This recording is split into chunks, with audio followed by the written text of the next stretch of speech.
Hey everyone, Livy here, back with another video, and as you can see, we're doing something a little different today. This video, I have to say, came off the heels of a big flash of inspiration that I got after watching a few different videos. So let me kind of explain what's happening today. We are going to combine tarot with D&D dice, but specifically we are doing it in a way where you only use your D&D dice to draw tarot cards, okay? And I'm making that distinction because, as I'm going to link down below, this idea is not particularly new. I've thought about this for a little while, but there's other people in the tarot space who have already sort of started doing this idea, right? As you're going to see linked down below, we have Don Michelle and Lisa Pepez, who decided to create a whole divinatory system just using D&D dice. This, of course, inspired people like Lennox Reese to do their own. I know Julie over at Peekaboo Rose also does this. Couple of other people, and then most recently what started the idea for this video that you are going to see today, I have Jay over at Iridescent Tarot did a video recently where she showed an example of how she incorporated both to do a VR. Now, the commonality in all these videos, for those who are very confused, is that they made a divinatory system that is used with dice, okay? So they made their own system, and then they put it with tarot decks to combine them to layer the reading. Almost like how you would add tarot with Oracle, or tarot with Lenormand, or Oracle with Lenormand. You know what I mean? It's that idea. Now, here's the thing. All this is fine and dandy, okay? And by the way, today I will be using two decks to kind of exemplify this.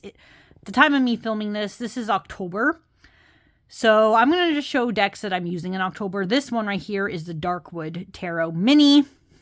And for this video, I will also be showing Insecta Obscura, okay?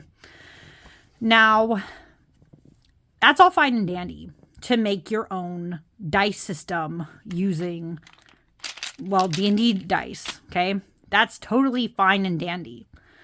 The thing is, my feral brain looked at what they were doing and said, that's too much. I don't know why. I saw it and I was like, no, I don't want that.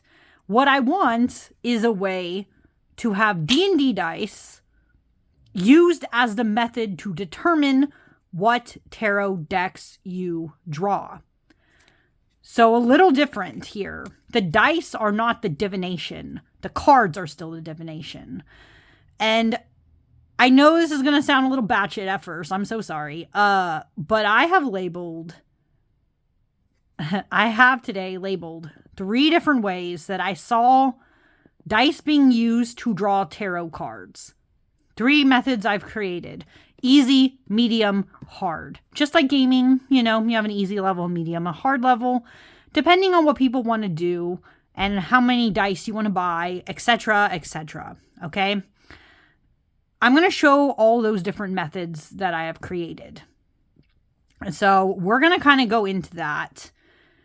So again, to clarify, D&D dice are being used to draw tarot cards in this video. They are not used as a divination system. But if you have D&D dice, if you're a nerd like me, who I used to be a dungeon master, okay? In D&D, I used to be a dungeon master.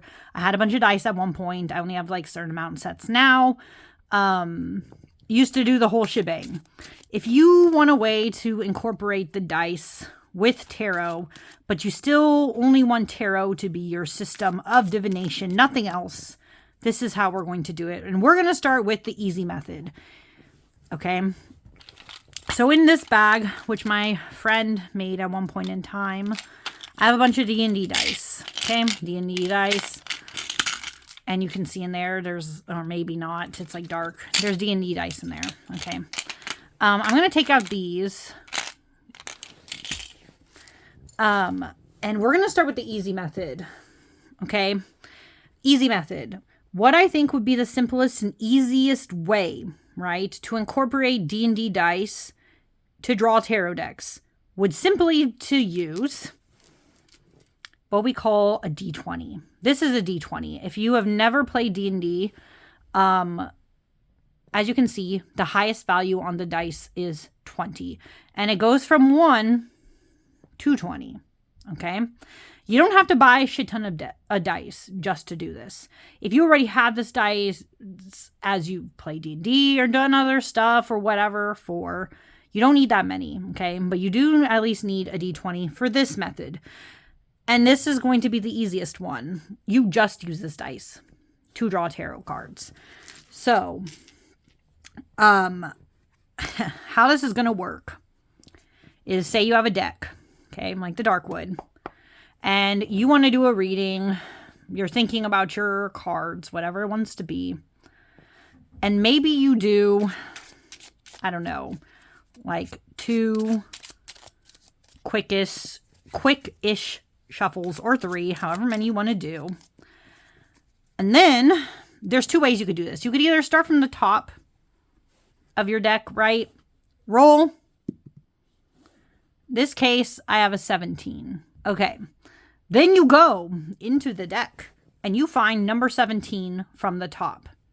So 1, 2, 3, 4, 5, 6, 7, 8, 9, 10, 11, 12, 13, 14, 15, 16, 17.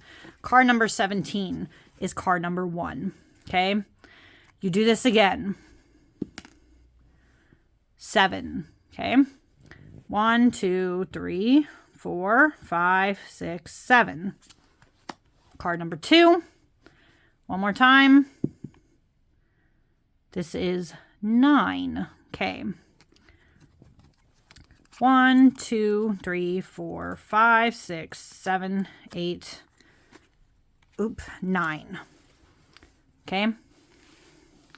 So now, if I zoomed in,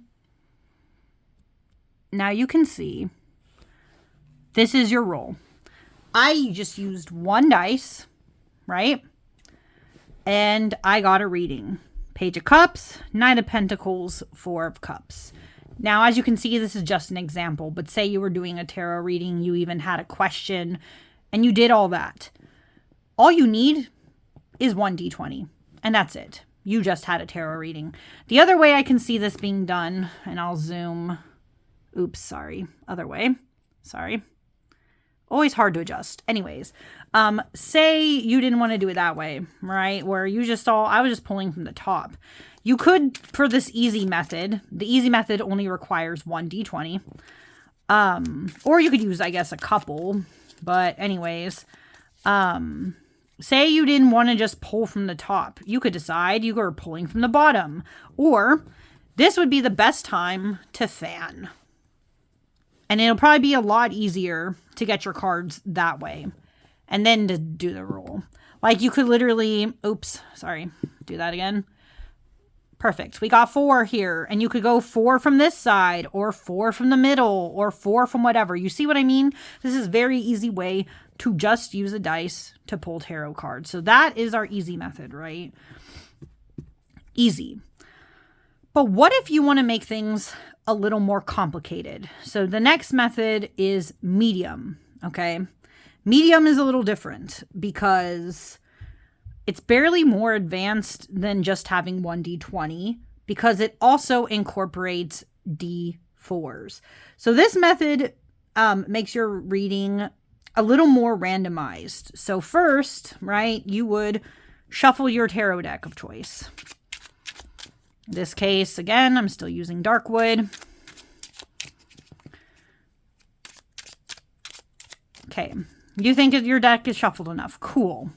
Then you're going to reach into your little bag and you're going to pull out a type of dice called D4s. These are D4s. They look like little pyramids And you could have like a variety of different ones, right? But yeah, this is called a D4 because the value only goes up the most to 4. How you read a D4 is basically you just like shake it out, drops, and whatever number's at the top is your value. So in this case, it'd be 1, right? So I have a few varieties. I have even more in here. Again, this is like a bag that's like has a bunch in there. For this example, since this is just like the medium example, I don't know. I'll just use like this one. Put the rest back. Okay. So how medium works is, again, you shuffled up your deck, all fine and dandy. And then you decide to throw a D4 in. Okay. If I look here, mine landed on the number 4. That means for medium, after my deck is nice and shuffled, right? I am going to split this deck into 4 piles. 1, 2, 3, 4. It does not have to be even. It's just as many, as you can get of it. Okay, so see these piles? You are now going to take a D20. And you are going to roll it just like how you would for the easy method, except for depending on how many cards you are putting in your spread, you are pulling 1 card from each of these piles just to make it a little more interesting. So I'm going to pretend I'm doing, I don't know, a 4-card spread. Since I have 4 piles here, that's just what I'm going to do. So I shuffle my deck. First roll here, 11. So I go into pile number 1. 1, 2, 3, 4, 5, 6, 7, 8, 9, 10, 11. Okay. That's card number 1. 18. Let's see if this pile even has 18. This pile's a little thin. 1, 2, 3, 4, 5, 6, 7, 8, 9, 10, 11, 12, 13, 14, 15. Oh no, I made this pile too thin. So then I'll go over here, 16, 17, 18. So in this case, it would have to be a little different, right? And then I have my next card. And then I go into this pile, 13. Let's see if there's even 13 in here. 1, 2, 3, 4, 5, 6, 7, 8, 9, 10, 11, 12. And just pull off the top, 13. Okay. And then finally, last roll, 2. 1, 2. Perfect. Now we have a reading with 4 cards. And if you can't see this, it says 7 of Pentacles, 7 of Cups, Ace of Pentacles, and Strength.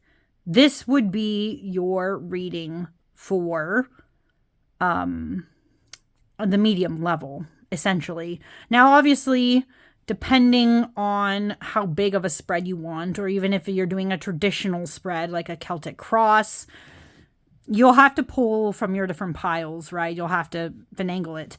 Obviously, I did one where my example gave me the most, like the highest value of like, what's it called? The highest value of how you would split your deck. More than likely, you're probably going to get something in the middle where maybe you have 2 piles, 1 pile, 3 piles, and you would still do the method I showed, okay? So that's for medium. It is a little more randomized, but you're still using only 2 types of dice, right? You're using a D4 and a D20 to read using tarot. Now, finally, this next one. This last one, actually, not this next, because let's be honest, there's only 3. We already did easy. We already did medium. We are moving into hard. Hard is where things get a little more interesting and where you will need a second tarot deck just in case. I doubt, probability-wise, I doubt it would be a case where you would need a second tarot deck, but you might. And if you do, then that's why you have the other one handy, okay? For this next method, things get complicated because instead of just one D20 or one D20 and one D4, you will need some more. Specifically, I'm just going to dump them all out here. Specifically, you will need at least 2 D20s. You will need 4 D4s. And you will need 4 D10s. These are D10s. They look a little different, as you can see. Some numbers are on this side. Some numbers are on this side. The 0 in this case for D10 is your 10, right? So this is the D10. They look like this. And you will need 4 of these. And you might be asking yourself, why specifically these dice here? Okay, so for this, I'm going to zoom in a little bit again. Okay, so you can see the dice a little bit better. The reason why for hard, you want to have these dice in particular is that this is a very different method for drawing cards. In this method for hard, instead of just rolling simply, each of these dice directly correlates to a tarot card. Yes, you might be looking at this and going, how the hell? But I'm going to explain here, okay? First and foremost, the D4s. The D4s in this case are equated to the court cards. All 16 of them here. 4 times, 4 times 4, 16. That's how many court cards we have. Each dice, each D4 is a different tarot suit. So you will want to have 4 different colors for this, okay? 4 different. In this case, you can see these are different. If you wanted to be honest, to make it a little easier, you'd probably want it to look more like, you'd probably want it to be more, instead of like these fancy ones, you'd probably want something like this. Because you want each color to be different. You want it to be very obvious and very clear to you which color represents which suit. Okay? Because every number here on our D4 is going to represent a different court card. So 1 obviously is our page. 2, knight. 3, queen. And 4 is the king. Okay? Now, yes, you have to decide which dice are going to be for which suit. So if I'm looking at my fancy dice here, I'm going to have it like this. This one here, has a lot of fun colors, but I do see a lot of blue. I'm going to have this one, this fun one here, be our cup. Okay, so in this example, right, it just depends on which dice you have, whatever you want to use that day, whatever. This one is going to be my cup. Okay, this pink one, mostly pink and like minty color. I used to use this for like very specific character and stuff. But anyways, this one here, this pinkish one and stuff, this is going to be my wand. So I have cup, I have wand. This one here, this yellow, I'm just going to use for the swords. And this last one with all the fun colors that kind of blend together and do its own thing, this is going to be our pentacles, okay? So all the pentacles are there. These are the court cards. Now, if that's the case here, obviously these are the next part, okay? Your D10s also represent each of the suits. Same thing, same kind of correlation, right? They represent each of the suits. Now, it might be a little tricky in this method because I already signed some values here. Oh, wait, you know what? Never mind. Okay, we are going to change this up a little bit. I'm going to take out, I guess I'm going to take out this one. We're going to, just because this one's red, I'm going to add this little one in here. So this is actually going to be wands. So wands, cups. Oh, but this one also messes it up, doesn't it? I'm going to take this one out too. Sword. I'll just use black. Okay. Again, you want to be very consistent as you can. These are still wands. And and I did not put one back in. Fun. Swords. Okay, swords. Let's do it like this. This is better. Okay. But yeah, these are also each of the suits. Again, you want to tie them to each one because each of these is tied to each of the suits, right? Ace through the 10.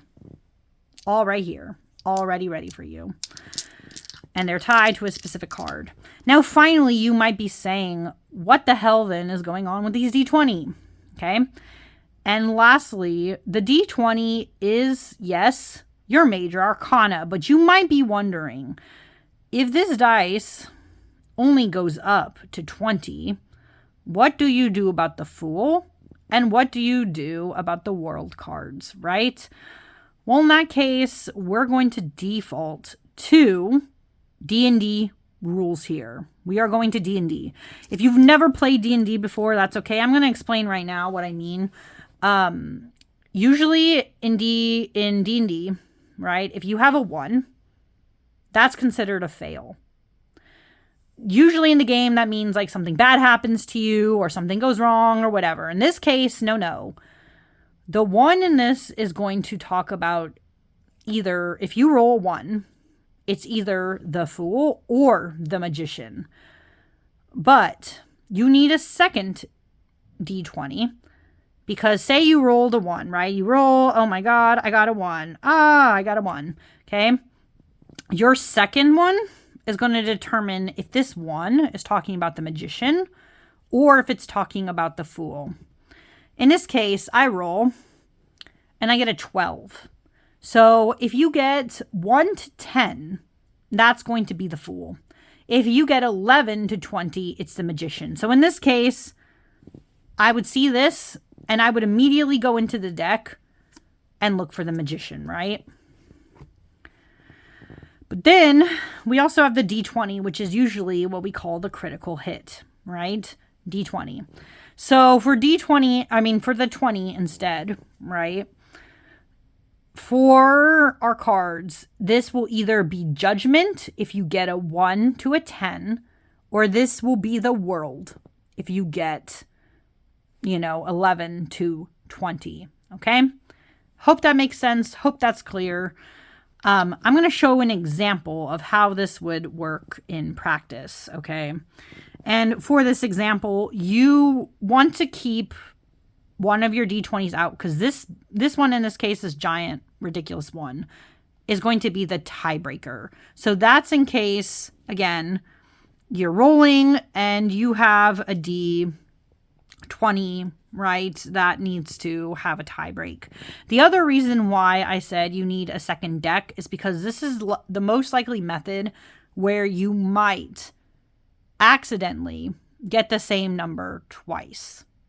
Even though you're incorporating these cards, right? And even this, you might still get the same card. And if that's the case, then obviously you have a second tarot deck on hand, but all these are going to correlate. So what we're going to do now, I'm going to show you how this method works in action. So this is, right, one of them. We are throwing all of these dice in here, okay?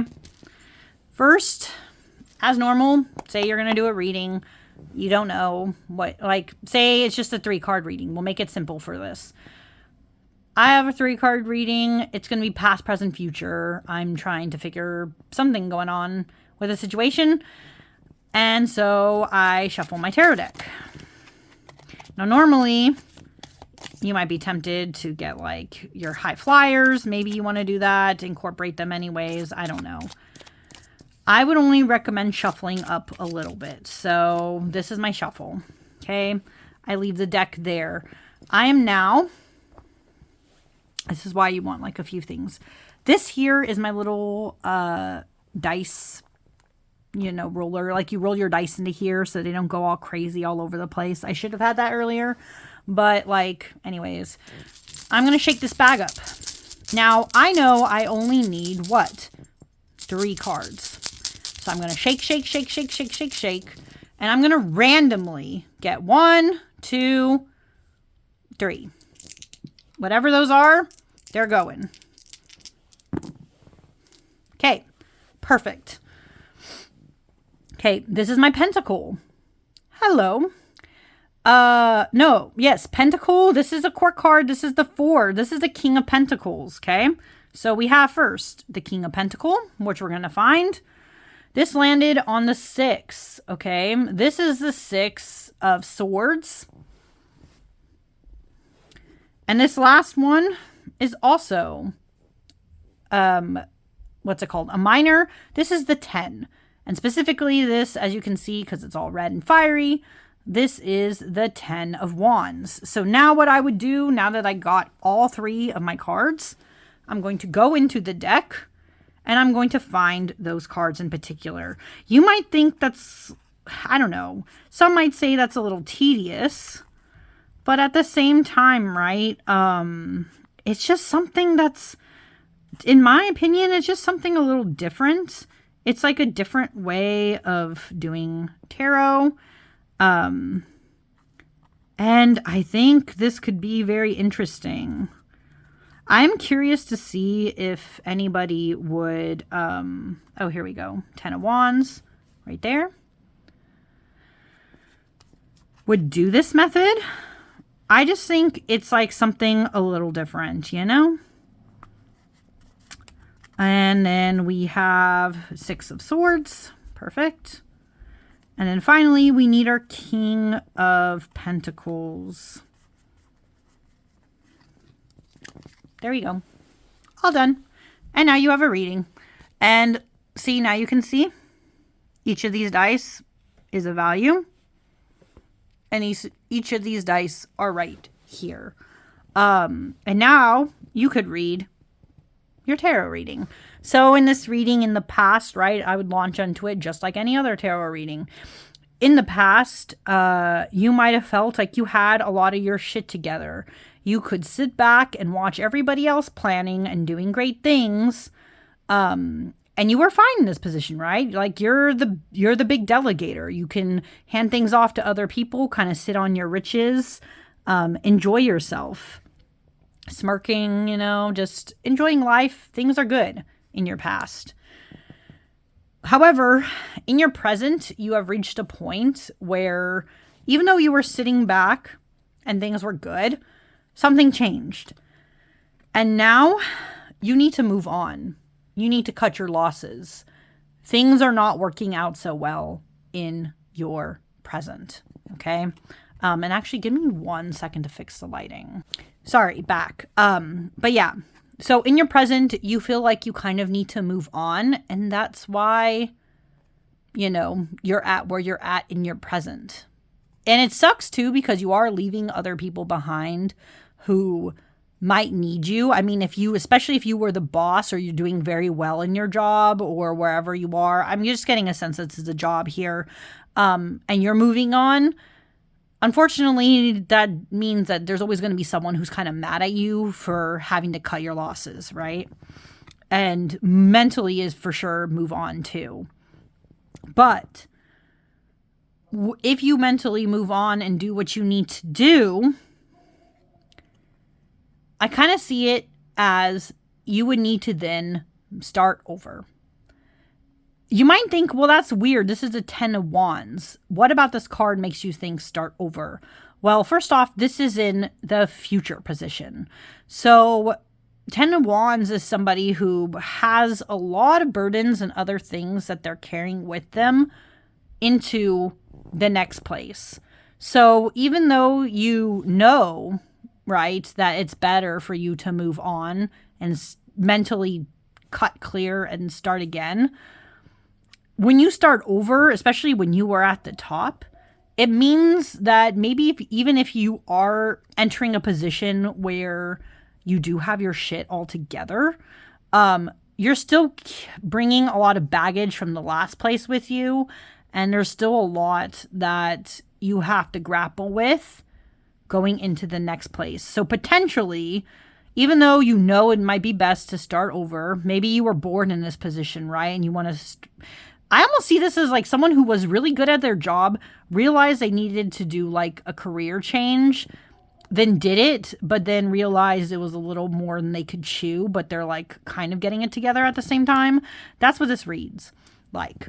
But anyways, yeah, this is just, as you can see, one method that you can read tarot with. And luckily in this example, as you saw, I did not even have to use the tiebreaker dice. This is the tiebreaker dice. This is, again, if you get a major arcana and you have a 1 or the 20.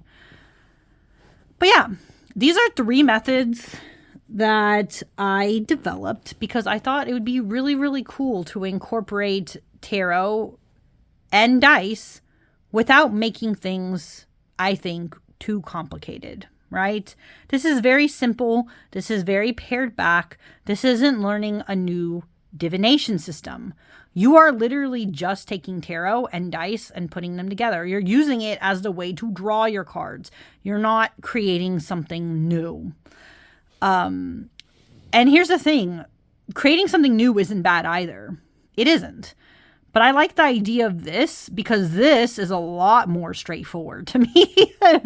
It almost, what I like about it too is that it brings probability into play.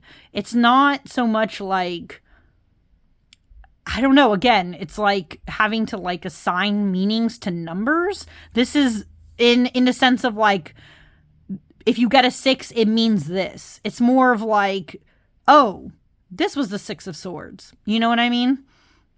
So yeah, if you guys like this video, well, honestly, tell me if you would try either easy, medium, or hard methods to do a reading. Also let me know.